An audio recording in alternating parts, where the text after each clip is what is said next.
दोस्तों आज बात करेंगे हम मामा अर्थ के आने वाले आईपीओ की। जब से मामा अर्थ ने आईपीओ के लिए सेबी में ड्राफ्ट पेपर सबमिट किया है तब से उसके स्काई हाई वैल्यूएशन, अत्यधिक एडवर्टाइजमेंट एक्सपेंसेस और इनकंसिस्टेंट प्रॉफिट के बारे में सोशल मीडिया पर भारी उथल पुथल मची हुई है। तो आज हम पूरी तरह से इससे रिलेटेड पहलुओं को अच्छी तरह से समझने की कोशिश करेंगे।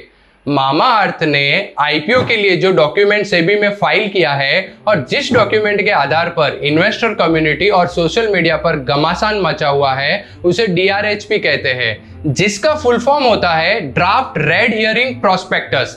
इस वीडियो में डिस्कस किए हुए सारे पॉइंट्स इस डीआरएचपी को एनालिसिस करके निकाले गए हैं। वीडियो आगे बढ़ाने से पहले आपको इस डॉक्यूमेंट की सबसे इंपॉर्टेंट दो बातें बताता हूं। पहला, इस डॉक्यूमेंट के नाम ड्राफ्ट रेड हियरिंग प्रोस्पेक्टस का पहला वर्ड ड्राफ्ट है। जैसे कि ड्राफ्ट डॉक्यूमेंट में चेंजेस पॉसिबल होते हैं, उसी तरह सेबी में डीआरएचपी सबमिट करने के बाद भी उसमें चेंजेस करना अलाउ होता है। और ये डॉक्यूमेंट फाइल करने से आईपीओ आने तक मिनिमम 8 से 9 महीने लग जाते हैं।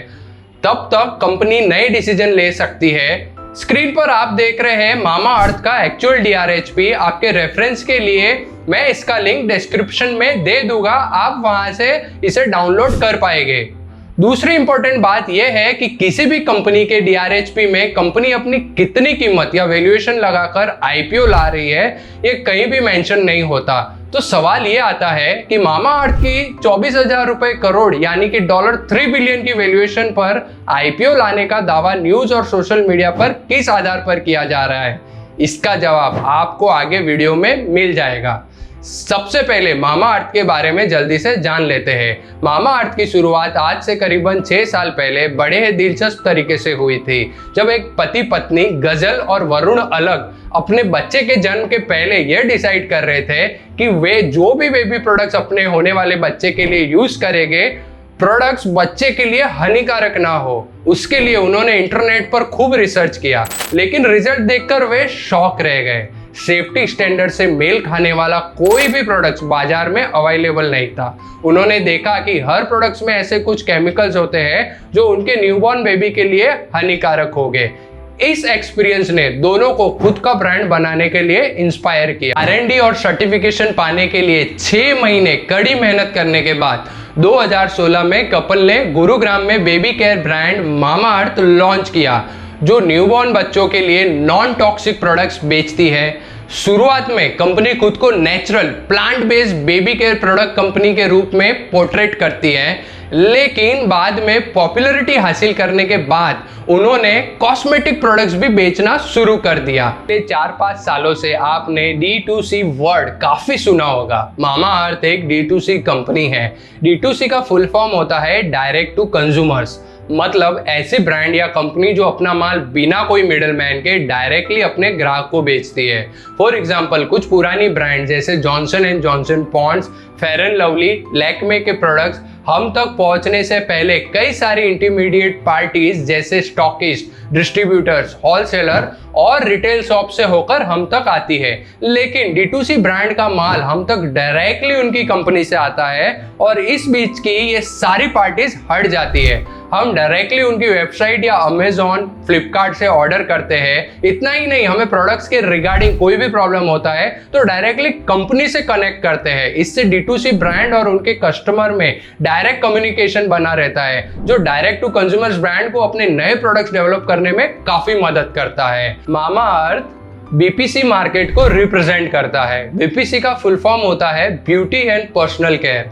मामा अर्थ और Pond's, Fair and Lovely, Lakme और इस तरह के products beauty and personal care यानी कि बीपीसी मार्केट का हिस्सा है। मामा अर्थ की पेरेंट कंपनी का नाम होनासा कंज्यूमर लिमिटेड है। होनासा के पास मामा अर्थ को मिलाकर टोटल 7 ब्रांड्स है, जिसमें मामा अर्थ, द डर्मा कंपनी, एक्वालॉजिका और आयुगा ब्रांड्स को उन्होंने खुद ने डिजाइन, डेवलप एंड ग्रो किया है। इसके अलावा इन्होंने इनऑर्गेनिकली भी बिजनेस बढ़ाया है, जैसे बी ब्लंट सलोन जो उन्होंने गोदरेज से खरीदा है। इसके अलावा डॉक्टर शेट और मॉम प्रेसो ब्रांड्स को भी 2021 में खरीद कर यानी कि एक्विजिशन करके अपना हिस्सा बनाया है। उन स्टार्टअप्स को यूनिकॉर्न का स्टेटस दिया जाता है जो $1 बिलियन की वैल्यूएशन को हासिल कर लेते हैं। मामा अर्थ का जनवरी 2022 में फंडिंग के दौरान $1.2 बिलियन की वैल्यूएशन लगाई गई थी। तब से मामा अर्थ यूनिकॉर्न बन गई है। अपना आईपीओ लाने के पीछे होनेसा कंज्यूमर लिमिटेड के दो मकसद है, जिसे समझना बहुत जरूरी है। तो इसमें पहला है नए शेयर्स बेचना और उस फंड को कंपनी के कामकाज और कंपनी को और बड़ा बनाने में यूज करना। इसे फ्रेश इश्यू कहते हैं। इस फंड को मामा अर्थ एडवर्टाइजमेंट पर खर्चा, बी ब्लंट सैलून को नए आउटलेट खोलने और अपने एक्सक्लूसिव स्टोर्स ओपन करने में लगाएगी। दूसरा मकसद है अपने एग्जिस्टिंग शेयर होल्डर्स को उनके शेयर्स बेचकर इन्वेस्टमेंट किए हुए पैसों को वापस करना।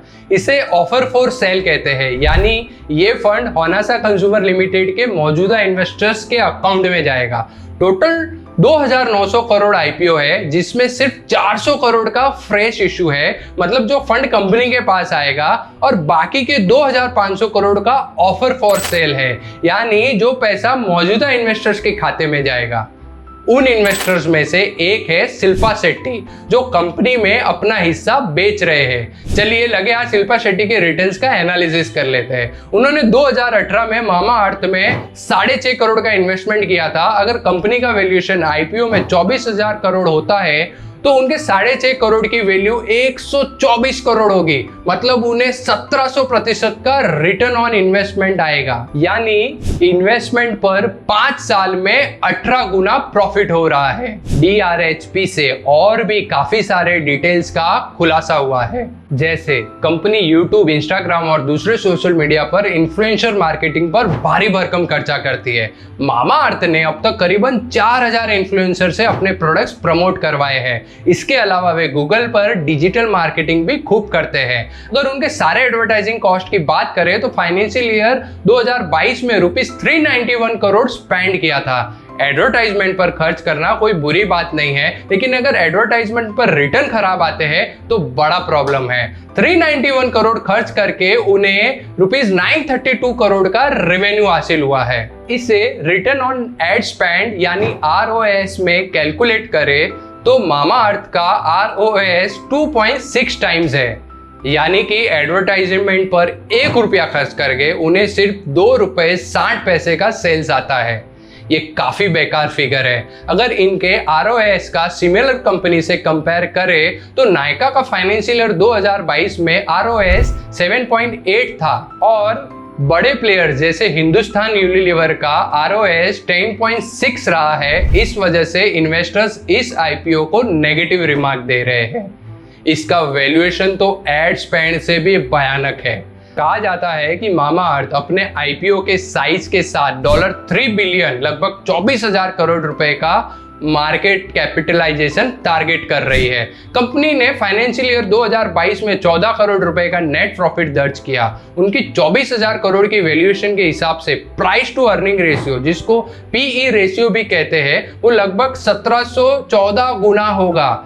इसको आसान भाषा में कहे तो कंपनी ₹1 कमाने पर अपनी कीमत 1714 रुपए लगाती है, जो काफी ज्यादा है। इन्हीं वजहों से कई इन्वेस्टर्स ने ट्विटर पर डिक्लेयर किया है कि वे इस आईपीओ से दूर रहेंगे। मामा अर्थ के कंपैरिजन में ऐसी दूसरी कंपनीज के PE रेशियो की बात करें तो पिछले साल लिस्ट हुई नायका का PE रेशियो 960 है और HUL का 62, गोदरेज कंज्यूमर का 57, मैरिको का 53, कोलगेट का 38, इमामी का 23 और बजाज कंज्यूमर का PE रेशियो 18 है। हम देख सकते हैं कि वेल स्टैब्लिश कंपनीज और मामा अर्थ जैसी नई कंपनी के PE रेशियो में जमीन आसमान का फर्क है। और अब तक मामा अर्थ लॉस मेकिंग कंपनी थी। फाइनेंशियल ईयर 2022 में पहली बार प्रॉफिट बताया है। उससे पहले फाइनेंशियल 2021 में कंपनी ने 1332 करोड़ का लॉस किया था। शार्क टैंक इंडिया के पहले सीजन में मामा अर्थ के को फाउंडर गजल अलग अक्सर हाई वैल्यूएशन या ग्रोथ कंसर्न का हवाला देते हुए स्टार्टअप में निवेश करने से इनकार कर देती थे, लेकिन सोशल मीडिया पर लोग अब कह रहे हैं कि वह अब रिसीविंग एंड पर है। खैर, मामा अर्थ की धीमी होती जा रही ग्रोथ रेट आग में घी डालने वाला काम कर रही है।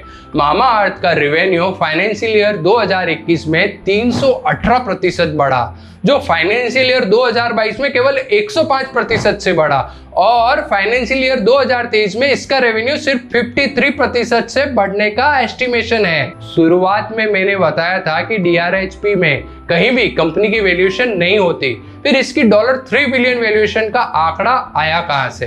तो दोस्तों, कोई भी कंपनी आईपीओ के लिए तैयारी करते वक्त कई सारे दिग्गजों और इंस्टीट्यूशन से बात करती है, क्योंकि आईपीओ में हमारे जैसे लाखों करोड़ों रिटेल इन्वेस्टर्स के लिए सिर्फ 35% रिजर्व रहता है, बाकी का 65% बड़े बड़े 100-200 इंस्टीट्यूशनल इन्वेस्टर्स को अलोकेट होता है। तो उनके लिए ये 100-200 इन्वेस्टर्स बहुत इंपॉर्टेंट होते हैं। इसलिए आईपीओ के लीड मैनेजर्स जो आईपीओ लाने और उसे सब्सक्राइब कराने में मदद करते हैं, जो इस केस में कोटक, सिटी, जेएम फाइनेंस और जेपी मॉर्गन है, उन्होंने ऑलरेडी बड़े इंस्टीट्यूशनल इन्वेस्टर्स से आने वाले आईपीओ में इन्वेस्ट करने के लिए कन्विंस करना शुरू कर दिया होता है और वो कंपनी की सारी इंफॉर्मेशन उन्हें डिस्क्लोज करते हैं। इस तरह से मार्केट में आईपीओ के साइज और कंपनी वैल्यूएशन की न्यूज लीक हो जाती है। पिछले साल नाइका, पेटीएम और जोमेटो जैसी नए जमाने की टेक्नोलॉजी शेयर्स में लिस्टिंग के बाद 50% से अधिक की गिरावट आई है, इसलिए सारे इन्वेस्टर्स अब सतर्क हो गए हैं।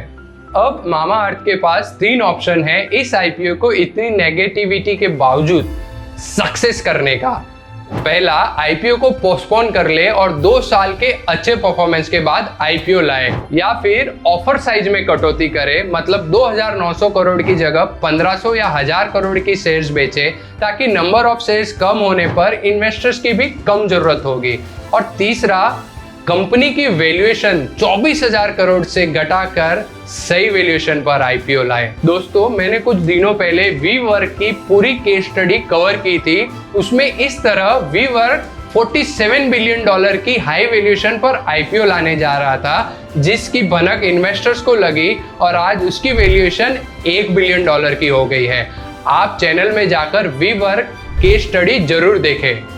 आज के लिए इतना ही। अपने इस वीडियो से कुछ नया सीखा है और आपको वैल्यू दी है, तो प्लीज हमारे काम को सपोर्ट करने के लिए लाइक बटन पर जरूर क्लिक करें और इस तरह के इंसाइटफुल बिजनेस केस स्टडी के लिए हमारे चैनल को सब्सक्राइब करें।